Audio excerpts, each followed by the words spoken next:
the House, Mike Johnson, has made it pretty clear that he has no appetite to bring this to a vote. How does that play into how today's going to transpire? Well, I would say, one, the good news is that it's not up to Speaker Johnson with respect to this particular measure getting a vote eventually. As Ms. Underwood said so eloquently, it's really only a matter of time at this point. The discharge petition will ripen. It will take 7 legislative days to do so, so you're talking about a vote potentially in early January.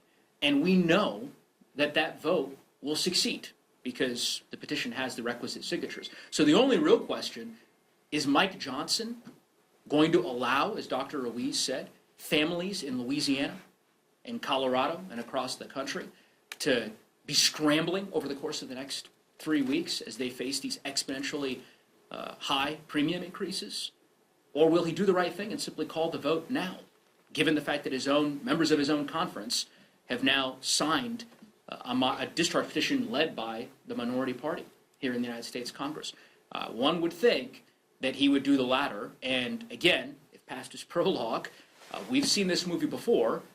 We heard the Speaker for months suggest that he was opposed to the discharge petition regarding the release of the Epstein files, and very much, the Speaker did everything he could to try to stop it.